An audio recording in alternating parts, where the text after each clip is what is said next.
নমস্কার, আমার আপনজনেরা রুদ্রবার্তায় আপনাদের সকলকে স্বাগত জানাই। আমি রুদ্রপ্রসাদ ব্যানার্জি। এই রাজ্যে তৃণমূল সরকারের পতন কিন্তু নিশ্চিত। জানি আপনার মনের মধ্যে প্রশ্ন এসে গেছে, পতন নিশ্চিত মানে কি এখানে 356 ধারা জারি করা হবে? মোদী সরকার কি ব্যবস্থা নেবে? মোদী কি আদৌ করবে? কারণ দিদি মোদী সেটিং আছে। এই সমস্ত তথ্য আপনার মনের মধ্যে এসে গেছে, ঠিক বললাম? তো এইরকমই একটা পজিশন বা এইরকমই একটা সময়ের মধ্যে দাঁড়িয়ে আমি কেন বলছি যে তৃণমূল সরকারের পতন নিশ্চিত? তার কারণ হচ্ছে পর আমি আপনাদের ধাপে ধাপে বলছি, আপনারা সেগুলো মেলাতে যাবেন এবং শেষে জানাবেন, কিন্তু একদম শেষে গিয়ে জানাবেন আমি ঠিক বলেছিলাম না ভুল। আমার যুক্তি কোথাও যদি ভুল থাকে অবশ্যই জানাবেন এবং তারপরে অবশ্যই আপনি আমার সঙ্গে গলা মিলিয়ে বলবেন হ্যাঁ পতন নিশ্চিত। চলুন শুরু করি।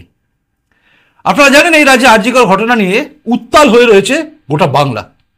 শুধু বাংলা বলবো কেন, গোটা দেশ, গোটা বিশ্ব। না, বিশ্ব উত্তাল হোক বা না হোক, দেশ উত্তাল হোক বা না হোক, বাংলা উত্তাল হয়েছে। যে জায়গা হচ্ছে ক্ষেত্র, অর্থাৎ যেখানে ঘটেছে ঘটনা, সেখানকার মানুষ আজকে উত্তাল হয়েছে। প্রত্যেকটা মানুষ প্রতিবাদে ফেটে পড়ছে।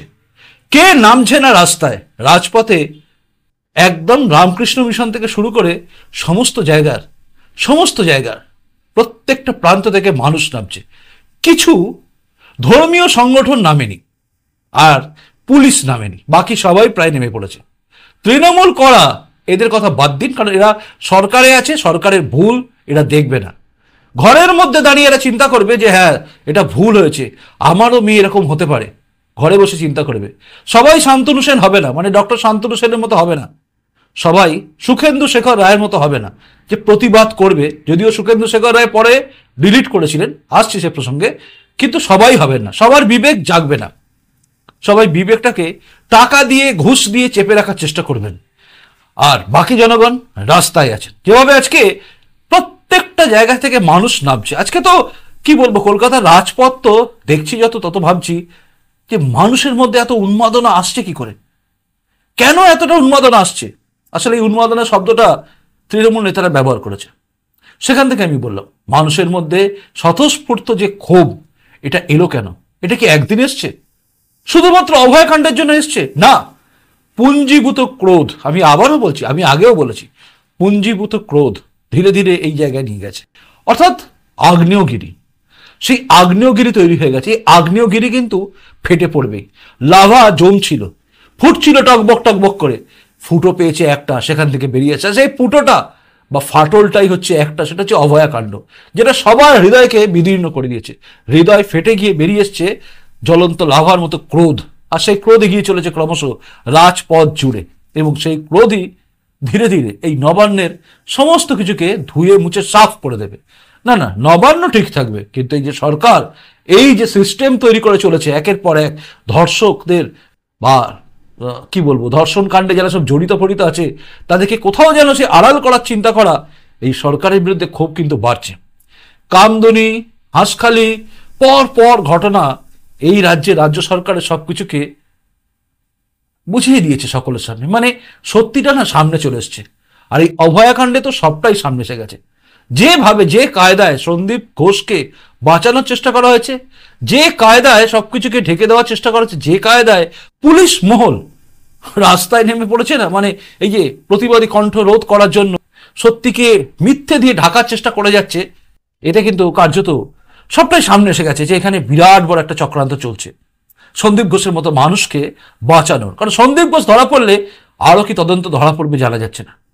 অভয়াকাণ্ড, যে কাণ্ডটা আপনাকে ভাবতে বাধ্য করছে যে ধর্ষণ করে খুন, শুধু কি ধর্ষণ করার ইচ্ছাই সবকিছু হয়েছে, নাকি আমাদের বাড়ির মেয়ে অভয়া কোনো একটা কিছুর ব্যাপারে জেনে গেছিল সবটা, যার প্রতিবাদ করেছিল, তাই তাকে প্ল্যান ফুলি এরকম একটা ব্রুটাল নারকীয় একটা মানে কি বলবো, ধর্ষণ করে খুনের ঘটনা হলো, মেরে ফেলা হলো। এই প্রশ্নটা ঘুরপাক খাচ্ছে আমাদের সবার মনের মধ্যে। আর এই প্রশ্নটাই ঘুরপাক খাচ্ছে বলে আজকে সবাই নিজের মেয়েকে অভয়া জায়গায় ফেলে দেখছেন, আর তাই তাদের ক্ষোভ বাড়ছে। আর যে ক্ষোভটা বোঝার ক্ষমতা এই রাজ্যের মুখ্যমন্ত্রী মমতা ব্যানার্জি এবং তার দলে যেসব সাঙ্গপাঙ্গ আছে, যারা তার কথায় হ্যাঁ তার কথায় না বলেন, তারা কিন্তু বুঝতে পারেননি। তাই একের পর এক বক্তব্য রেখে মমতা বন্দ্যোপাধ্যায় কার্যত বিপাকে পড়েও গেছেন। তার হঠাৎ করে সন্দীপ ঘোষকে আড়াল করে আহারে বলাতে গোটা জনগণ ক্ষেপে উঠেছে। কেন আহারে? একজন নিজে পদত্যাগ করছে, তাকে বাঁচাচ্ছেন কেন? তাকে সঙ্গে সঙ্গে আবার অন্য জায়গায় ট্রান্সফার করছেন কেন 4 ঘন্টার মধ্যে? কেন? এই কেনর জবাব মমতা ব্যানার্জি দিতে পারেননি। তিনি আড়ালে চলে গেলেন। হঠাৎ করে যখন সিবিআই তদন্ত করলো, মানে সিবিআই তদন্তের নির্দেশ এলো, তখন তিনি আবার রাস্তায় নামলেন এবং নেমে মানুষকে বললেন যে ধর্ষকের ফাঁসি চাই, আমরা চাই। কিন্তু কার বিরুদ্ধে কে নামলো, কাকে ক্ষোভ দেখালো? এই রাজ্যটা বিজেপি চালাচ্ছে না, না চালাচ্ছে সিপিএম, না চালাচ্ছে কংগ্রেস।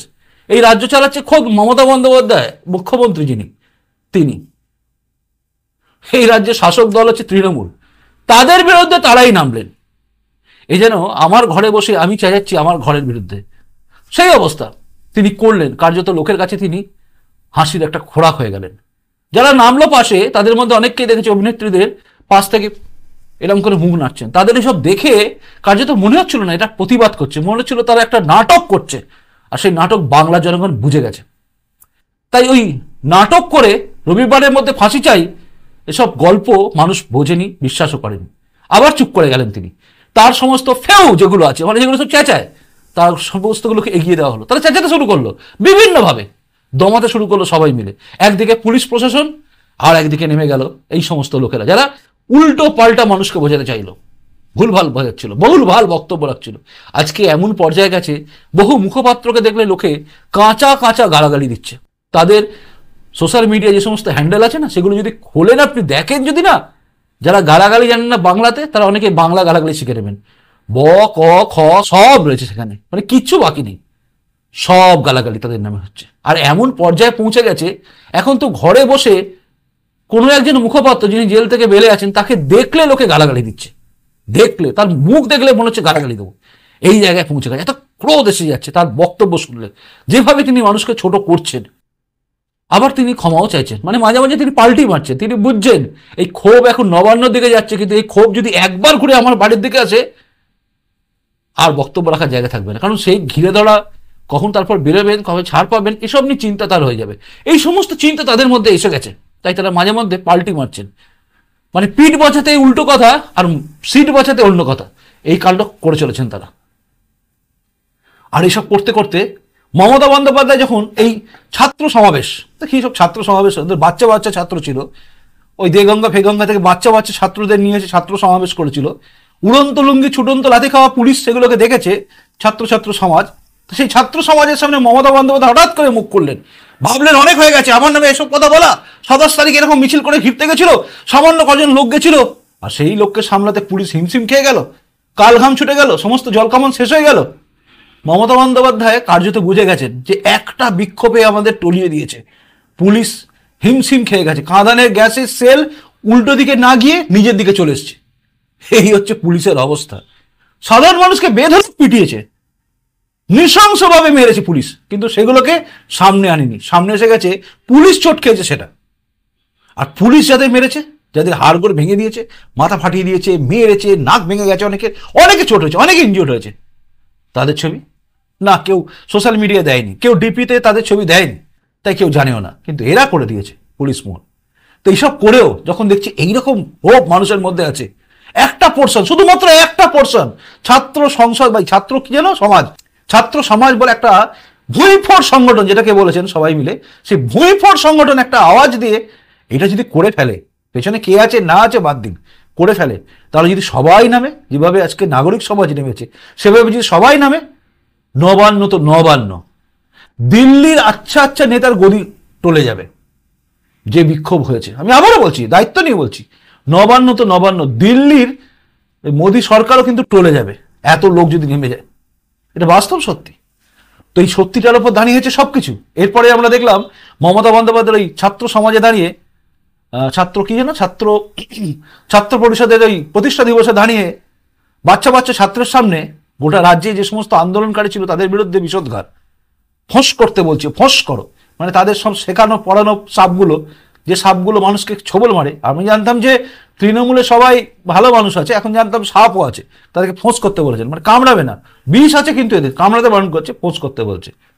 তারপরে তিনি বুঝলেন যে এইসব রামকৃষ্ণের বাণী বলে, এইসব কিছু বলে আর বাঁচা যাবে না, তিনি ক্ষমা চাইলেন। মানে ক্ষমা চাইলেন মানে কার্যত ঘুরিয়ে দিলেন কথাটাকে, যে আমার কথাটাকে ঘুরিয়ে দেওয়া হচ্ছে, আমি কিন্তু এটা বলতে চাইনি। ডাক্তারদের তিনি হুমকি দিলেন, আমি এটা পারি, সেটা পারি, ওটা পারি। তারপরে বুঝলেন না, এতে তো লাভ হচ্ছে না, উল্টে যে সমস্ত ছাত্রছাত্রী আছে, ডাক্তারি ছাত্রছাত্রী, তাদের যদি বিরুদ্ধে আইনি ব্যবস্থা নেওয়া হয়, তাহলে সিনিয়র যে সমস্ত ডাক্তার আছে তারা বলেছেন আমরা গণ ইস্তফা দেব, স্বাস্থ্য পরিষেবা ভেঙে চুরমার হয়ে যাবে।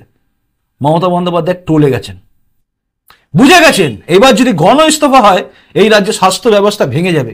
যে শ্রেণীর লোকেরা এখনো পর্যন্ত নামেনি তারাও নেমে পড়বে, কারণ তারাও ভাববে আমাদের বাড়ির কিছু হলে ডাক্তার যদি না নামে আমরা কোথায় যাব। ডাক্তারবাবুরা ধরুন হসপিটালে আসবে না, মারবেন তাকে, তারা বাড়িতেই তাকে বেরোবে না, তারা আন্দোলনে থাকবে, তাদের মারার জন্য নামলে জনগণ পেটাবে সবাই মিলে, পারবেন না।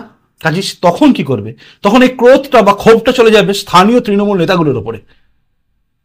এই হচ্ছে পরিস্থিতি।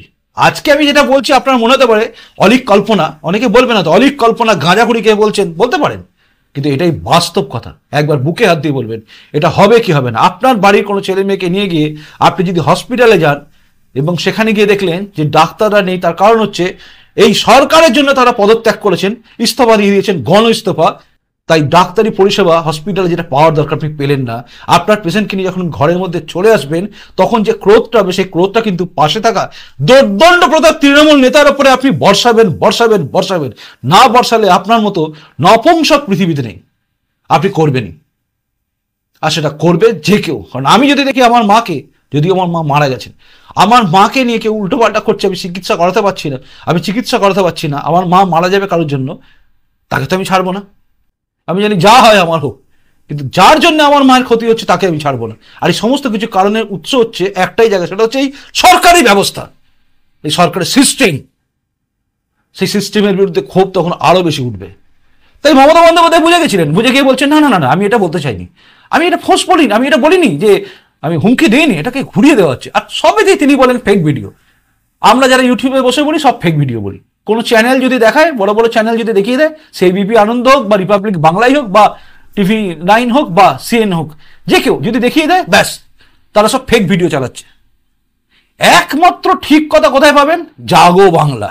একমাত্র ভালো সাংবাদিককে কুণাল ঘোষ, এছাড়া যেন পৃথিবীতে কেউ নেই। আর যারাই মমতার বিরুদ্ধে যাবেন তিনি তার বিরুদ্ধে ক্ষোভে উঠবেন। আজকে দেখছিলাম যে পরশুদিন না গত কালই বোধহয় ডক্টর কাকলি ঘোষ দস্তিদার, তিনি এবিপি আনন্দে একটা বক্তব্য রাখছিলেন, ওই ঘন্টাখানেক সঙ্গে সম্মানে ছিলেন আর কি।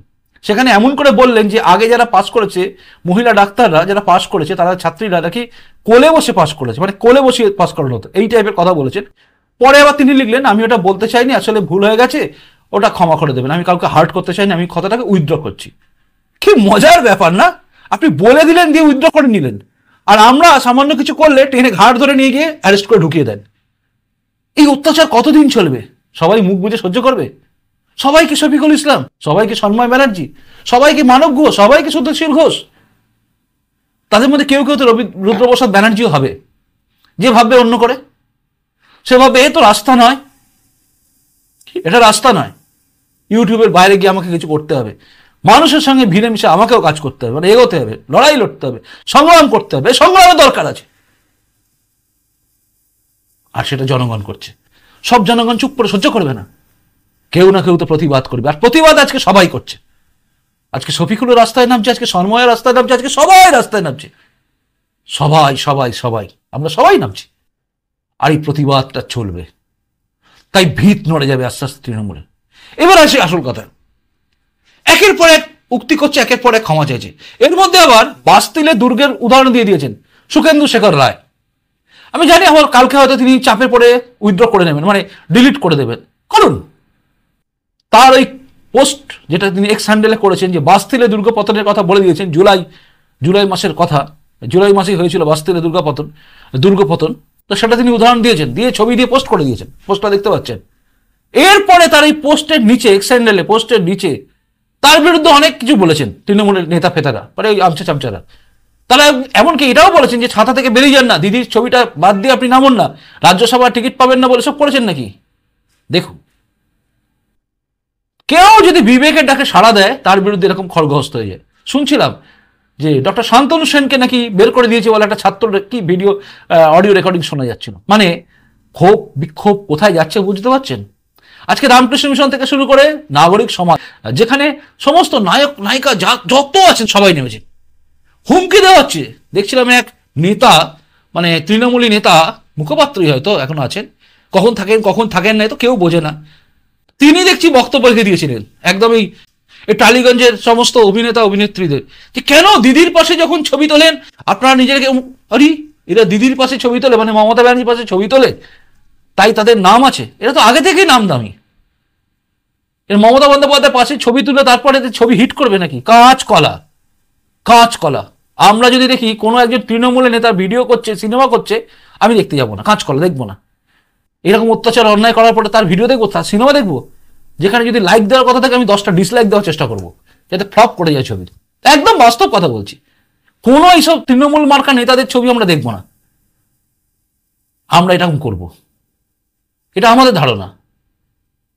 কিন্তু যারা এসব নায়ক নায়িকা যারা নামছেন তাদেরকে আটকানোর জন্য এসব কথা। অরিজিৎ সিং কেন গান গেয়েছে, হিন্দির জন্য কেন গান গাইলেন না? আরে বাবা, বাংলার জন্য ফাটে না কারণ না, মানে সবার ফাটুক অন্য জায়গার জন্য। বাংলার ঠেকা আপনারা নিয়ে রেখে দিয়েছেন। বাংলায় কিছু করবেন, অত্যাচার হবে, সব চুপচাপ করে উন্নাও হাতরাস এসব আমরা দেখতে যাব। আর বাংলায় বসে হবে সব কিছু। আমার বাড়িতে আক্রমণ হবে, আমি পাশের বাড়িতে কি হচ্ছে দেখতে যাব? আমার বাড়ির কথা সবার আগে বলবো। সবাই কেন এরকম করছেন, আর্যিকর তো কি করবে? কারণ বাবার নাম ধরে ডাকবে নাকি?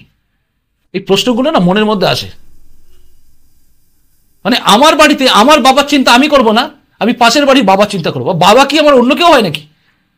মানে বিহারে বাবা আছে, উত্তরপ্রদেশে বাবা আছে, সেগুলোকে দেখতে যাব? বাবা তো একটাই আছে, এটা ভারতবর্ষের বুকে পশ্চিমবঙ্গে আমার বাবা ছিল। তাই সেই জায়গার যে ভিটে জমি ভিটে মাটি সেখানে দাঁড়িয়ে যা কিছু হবে তার বিরুদ্ধে আমরা বলবো। অনেকে নেমে পড়েছে।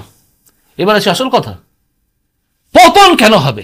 বাস্তিলের দুর্গ থেকে শুরু করে সবকিছু দেখিয়ে দিয়েছেন সুখেন্দু শেখর রায়। তিনি ঠিক কথা বলেছেন, তার পোস্ট একদম ঠিক, জাস্টিফাইড। ভাববেন না আপনি নরেন্দ্র মোদী এই রাজ্যে 356 ধারা জারি করবে। যারা যারা লিখছেন, যারা বলছেন না, মূর্খের স্বর্গে বাস করছেন। আমি বিশ্বাস করি না। বাংলার লড়াই লড়তে জানে, বাংলা কারোর জন্য অপেক্ষা করে থাকে না। বাঙালির মধ্যে সেই তেজ ছিল, সেই জোশ ছিল। মনে রাখবেন, কোনো গুজরাট থেকে আসা কেউ আমাদের দেশকে স্বাধীন করেনি। করেছিল কি? মোহনদাস করমচাঁদ গান্ধী এই দেশকে স্বাধীন করেছিল? আমি মানি না। আপনি মানেন? মানলে মানতে পারেন, কিন্তু আমি মানি না। আমি জানি বাঙালি রক্ত দিয়েছিল, পাঞ্জাব রক্ত দিয়েছিল, বিহার দিয়েছিল, উত্তরপ্রদেশ দিয়েছিল, গুজরাট দেয়নি। গুজরাটে খুব মুষ্টিমেয়, কিন্তু বিপ্লব করেছিল বাংলা। সশস্ত্র বিপ্লবের মধ্যে দিয়ে ভারতবর্ষ স্বাধীন হয়েছিল, না কোনোদিন চরকা টেনে। তাই আমরা কোনোদিন বিশ্বাস করি না নরেন্দ্র মোদী কি করবেন তারপরে আমরা কিছু করব না, না আমি বিশ্বাস করি না। বাংলা নিজের রাস্তা দেখাবে, নিজের রাস্তা খুঁজবে, এটা আমি বিশ্বাস করি। 356 ধারা জারি করবে না, নিশ্চিত থাকুন। যারা যারা বলছে ঢপবাজি কারবার, লিখে রাখুন আমার কথা, ঢপবাজি কারবার নিজেদের পপুলারিটির জন্য করছে। এইসব বেকার কথা, বেক কথা, একদম বাজে কথা কখনো করবে না নরেন্দ্র মোদী। দিদি মোদী সেটিং আছে বলে বলছি না, এইসব কি আছে না আছে আমি ওর মধ্যে যাচ্ছি না, কিন্তু মোদীজি করবে না, কোনোদিন করবে না, যতদিন না পর্যন্ত এই রাজ্যে সেই পরিস্থিতি তৈরি হয়। আর সেই পরিস্থিতি তৈরি হয়ে গেলে করতে হবে না, এমনি পালা বদল হয়ে যাবে। পতন নিশ্চিত হয়ে গেছে। জনগণের ক্ষোভ, কোনো মোদী কে কি করবে এর অপেক্ষা থাকে না। জনগণের ক্ষোভ আস্তে আস্তে বাড়ছে। দফা এক, দাবি এক, মমতার পদত্যাগ। এই দাবি যেরকম উঠছে ঠিক তেমনি ভাবে সিস্টেমের বদলের দাবি উঠছে, যেটা আমি প্রথম থেকে বলে আসছি। সিস্টেমের বদল করতে হবে। এই সিস্টেম হচ্ছে ঘুণ ধরা সিস্টেম, এই সিস্টেমকে চেঞ্জ করতে হবে। আর এই সিস্টেম চেঞ্জ করার জন্য রাস্তায় নামতে হবে। কারণ আপনার ছেলে, আপনার মেয়ে, তাকে রক্ষা করার দায়িত্ব আপনাকে নিতে হবে। পাড়ার কেউ এসে আপনার মেয়েকে বাঁচাবে না, এটাই বাস্তব সত্যি। আর এই বাস্তব সত্যিটাকে বিশ্বাস করুন। তাই আপনাকে নামতে হবে, আপনাকে নামতে হবে রাস্তায়। ওই ঘরে বসে ভাবলেন ওরা নেমেছে আমি নামবো না, করবেন না। যদি আপনার মেয়ে থাকে, পরিবার থাকে, তাহলে আমার কথা বাদ দিন, আমার তো কেউ নেই। আমি নামলাম কে না নামলো তাতে কিছু যায় আসে না, কিন্তু আপনারা নামুন। ভাবছেন না আমি স্বার্থপর, না, ঠিক সময় নামবো, ঠিক দিনে নামবো, ঠিক জায়গায় নামবো, ঠিক কাজটা করে দেবো। যাতে আমি থাকি বা না থাকি আপনারা থাকবেন। মনে রাখবেন, হ্যাঁ, রুদ্রপ্রসাদ ব্যানার্জি ছিল। বাস্তব সত্যি এটা, জীবন এটা। এই জীবনে লড়াই লড়তে হবে, সংগ্রাম ছাড়া বাঁচা যায় না। সংগ্রাম আপনাকে করতে হবে। কেউ এসে বাইরে থেকে স্বাধীনতা এনে দেবে না। স্বাধীনতা আনার জন্য কাউকে আসতে হবে না, নিজেদের লড়তে হবে। এই স্বাধীনতার লড়াই হচ্ছে, এটা লড়াই। এই লড়াই আপনাকে লড়তে হবে। এটা স্বাধীনতার লড়াই হচ্ছে। আপনার বাড়ির মেয়ে ভালোভাবে বাঁচবে কিনা তার লড়াই। পুলিশ কি করবে? কেস দেবে। পুলিশ কি করবে? ফেক ভিডিও বলে চেঁচাচ্ছে। পুলিশ আজকে হিমশিম খাচ্ছে কে অভিক দেখে তাকে নিয়ে। পুলিশ আজকে হিমশিম খাচ্ছে এই পুলিশকে ইউজ করতে গিয়ে পুলিশকে কার্যত অকেজ করে দিয়েছে। সমাজের বুকে পুলিশটাকে আলাদা করে দিয়েছে এই প্রশাসন। আজকে পুলিশকে আমরা ভাবি না যে তারা আমাদের বলে, কারণ পুলিশ বলছে আমার মেয়ের চিন্তা ছাড়ো, সে লড়াই করে হচ্ছে বড়, আমরা ভাববো না। যান, আপনার মেয়ের চিন্তা আপনি করুন। ঘুষের টাকা যারা নেয় তারা তাদের কথা ভাবুক।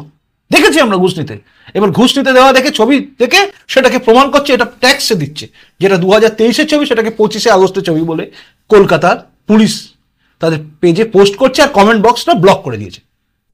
দম নেই যেতে, দম নেই। দম থাকলে কমেন্ট বক্স খুলে দিন, সব লোক তথ্য প্রমাণ দিয়ে দেবে। একটা ছবিকে সেটাকে কাউন্টার করার জন্য নামতে হচ্ছে। কতটা নিচে নেমে গেছে, কতটা ঘাবড়াচ্ছে সরকার ভাবুন, কতটা ঘাবড়াচ্ছে ভাবুন। কলকাতা পুলিশ কোথায় কে ছবি পোস্ট করছে ফেসবুকে, সেই পোস্টটা ভাইরাল হয়ে যাচ্ছে বলে সেই পোস্টটাকে কভার করার জন্য নিজেরা ফেক ভিডিও, ফেক ছবি দিয়ে দিচ্ছে, দিয়ে বলে দিচ্ছে এটা তাদের 25শে আগস্ট এটা নেওয়া হয়েছিল, অথচ দেখা যাচ্ছে এই পোস্টটা নাকি ফেব্রুয়ারিতে হয়েছে। কি অদ্ভুত দেখুন, কি দরকার আছে? কমেন্ট বক্সটা খুলে দিন না, কমেন্ট বক্স ব্লক করে রেখে দিয়েছে। সবাই তাতে কমেন্টস করতে পারবে না, যে এর প্রতিবাদ করছে তাকে ব্লক করে দিচ্ছে। ঘাবড়াচ্ছে। আস্তে আস্তে এই পোস্টগুলো করা বন্ধ হয়ে যাবে। মানুষকে তো বোকা ভাববেন না। এই রাজ্যে ঘাস কি বলে, ঘাস ফুল, তৃণমূল ঘাস ফুল থাকতে পারে, কিন্তু মানুষ ঘাসে মুখ দিয়ে চলে না। মানুষ বোঝে সব। সিপিএম এর লড়াই, বিজেপির লড়াই, কংগ্রেসের লড়াই না, এই লড়াই সবার লড়াই। এই লড়াই আমাদের প্রত্যেকের লড়াই, অস্তিত্ব রক্ষার লড়াই, স্বাধীনতার লড়াই, আরেক স্বাধীনতার লড়াই। এই লড়াই আমাদের লড়তে হবে, ভাবতে হবে। সশস্ত্র আন্দোলনের কথা আমি বলছি না, কিন্তু গণতান্ত্রিক পদ্ধতিতে এগিয়ে যেতে হবে, এগিয়ে যেতে হবে, থামলে হবে না। এইভাবে রাস্তায় নামতে হবে, প্রতিবাদে বোঝাতে হবে। গোটা রাজ্য উত্তাল হয়ে আছে, গোটা দেশ তাকিয়ে আছে বাংলা কি করে তার জন্য। মার খেয়ে মুখ বুজে থাকবে এই বাংলা, যে বাংলা একদিন প্রতিবাদ করত, নাকি এই বাংলা বুঝিয়ে দেবে বাংলার বুকে এখনো মানুষ বেঁচে আছে, বাংলার শিরদাঁড়া সোজা আছে। অত্যাচার করা শাসক দল একদিন না একদিন পতন হবেই। বাস্তিলে দুর্গ যদি পতন করতে পারে সাধারণ মানুষ, হে দুর্গ পতন করা বেশি দিন নয়, তাই পতন নিশ্চিত। যাই হোক, এতটা বলে ফেললাম, অনেক বলে ফেলেছি। এতক্ষণ ধৈর্য ধরে শুনেছেন, এটা আমার চরম সৌভাগ্য। খুব ভালো থাকুন আপনারা। প্রতিবেদনটা যদি মনে হয় লাইক করবেন, যদি মনে হয় শেয়ার করবেন, আর যদি মনে হয় কিছু বলার আছে অবশ্যই বলবেন। হাসি, ভালো থাকুন। নমস্কার, বন্দে মাতরম, ভারত মাতা জয় হোক, জয় হিন্দ।